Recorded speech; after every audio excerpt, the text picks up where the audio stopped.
वित्त मंत्री निर्मला सीतारमण कल 1 फरवरी 2025 को सुबह 11 बजे संसद में केंद्रीय बजट 2025 पेश करेंगी। केंद्र सरकार द्वारा पेश किए जाने वाले इस बजट को लेकर विभिन्न वर्गों के लोगों ने अपनी उम्मीदें और प्रतिक्रियाएं व्यक्त की है। उनका मानना है कि बजट सभी के लिए बेहतरीन होना चाहिए। उद्योग जगत को भी इससे काफी उम्मीदें हैं। देखिए, उम्मीदें तो बहुत लगा रखी हैं क्योंकि हम एमएसएमई सेक्टर से बिलोंग करते हैं और जैसा कि सुनने में भी आ रहा है कि वित्त मंत्री जी इस बार शायद एमएसएमई सेक्टर की जो लिक्विडिटी की प्रॉब्लम है, रेट ऑफ इंटरेस्ट की प्रॉब्लम है, उसको शायद एड्रेस करेंगी। तो हम समझते हैं कि कुछ ना कुछ हम लोगों को ज़रूर मिलेगा। उसी के साथ साथ टैक्स सिंप्लीफिकेशन और टैक्स रेट पे भी शायद कुछ ना कुछ निर्णय आएगा। ये सारी उम्मीदें हम वित्त मंत्री जी के इस बजट से लगाए हुए बैठे हैं। शिक्षा से जुड़े व्यक्ति चाहते हैं कि शिक्षा का बजट बढ़ाया जाए ताकि विद्यार्थियों को बेहतर संसाधन उपलब्ध कराए जा सके।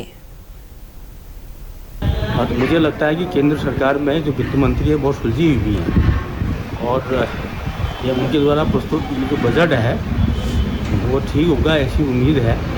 और दूसरी बात ये मैं कहना चाहता हूँ कि शिक्षा ये किसी भी देश की, किसी भी समाज की रीढ़ की हड्डी होती है। यानी अधिक से अधिक ऐसी कोशिश होती जो नया बजट है उसमें शिक्षा के क्षेत्र में अंशदान कुछ अधिक होना चाहिए। तो मेरा यहाँ पर ये मानना है कि जब यूनिवर्सिटी वर्ल्ड लेवल पर की यूनिवर्सिटी है, इतना काम कर रही है और ये यूनिवर्सिटी है जो कि पूरे उत्तराखंड के लिए एक हीरे की तरीके से है, जो कि बहुत शिक्षा के क्षेत्र में, साथ में किसानों के लिए भी काम करती है। लगातार उनको हर तरीके से महिलाओं के लिए, किसानों के लिए, हर एक के लिए काम करती है। तो हमें बजट की अत्यंत आवश्यकता है और हमें उम्मीद है कि हायर एजुकेशन के लिए सरकार ज़रूर बजट देगी। जो NEP 2020 को लागू करने की बात थी, वो भी ये यूनिवर्सिटी ने अभी शैक्षणिक सत्र 24-25 से अपने यहाँ लागू कर दिया है। किसी और दूसरी एग्रीकल्चर यूनिवर्सिटी में अभी ये लागू नहीं हुआ। पंतनगर ने अपने यहाँ सबसे पहले इसको लागू किया है। तो इसलिए उत्तराखंड के लिए अगर हम बात करते हैं तो ये एक यूनिवर्सिटी बहुत इम्पॉर्टेंट है और बजट अगर इसको अच्छी तरह मिलता रहेगा। महिलाओं को भी इस बजट से काफी उम्मीदें हैं। स्वयं सहायता समूह की महिलाओं का मानना है कि महिलाओं और महिला संगठनों को लेकर बजट में विशेष प्रावधान किए जाने चाहिए। मेरा मानना ये है कि जैसे कल बजट आ रहा है तो ये समूह की महिलाओं के सभी के हित में आए।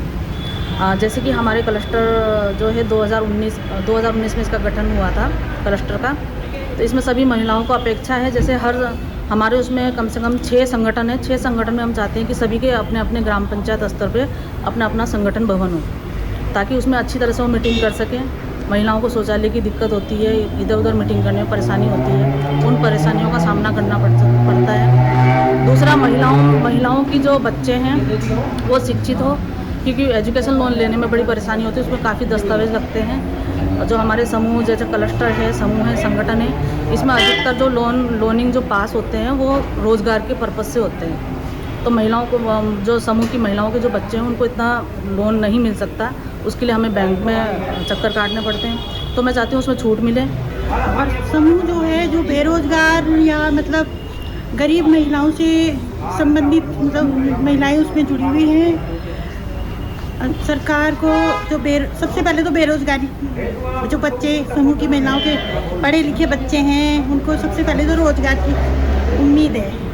फिर उसके बाद जो भी बजट सरकार देती है थोड़ा बहुत महंगाई पर, और जैसे बच्चे पढ़ने लिखने वाले हैं तो बजट नहीं हो पाता, तो जैसे हम लोन वगैरह लेकर बच्चों की पढ़ाई करवाते हैं तो उसमें भी थोड़ा मतलब छूट होनी चाहिए। वित्त मंत्री निर्मला सीतारमण ने आज संसद में आर्थिक सर्वेक्षण वित्त मंत्री सीतारमण ने आज आर्थिक सर्वेक्षण 2024-25 पेश कर दिया है। सर्वेक्षण में बताया गया है कि वित्त वर्ष 2025-26 में वैश्विक अनिश्चितता के बीच भारत की जीडीपी 6.3 और 6.8% की दर से बढ़ सकती है। सर्वेक्षण में बताया गया है कि युद्ध और तनाव के कारण भू राजनीतिक जोखिम बने हुए हैं, जिससे वैश्विक आर्थिक परिदृश्य को खतरा बना हुआ है।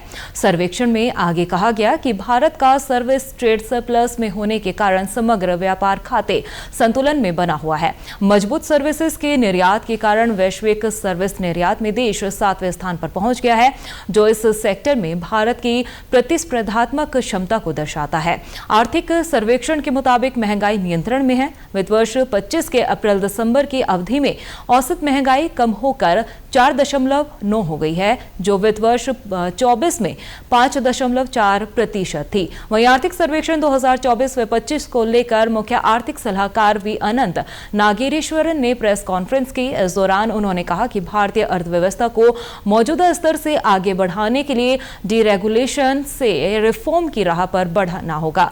इसके बारे में आर्थिक सर्वेक्षण 2024-25 में विस्तार से बताया गया है। इस दौरान उन्होंने आर्थिक सर्वेक्षण पर एक ओवरव्यू पेश किया और बताया कि किस तरह से बदलते हुए ग्लोबल लैंडस्केप में भारतीय अर्थव्यवस्था स्थिर बनी हुई है।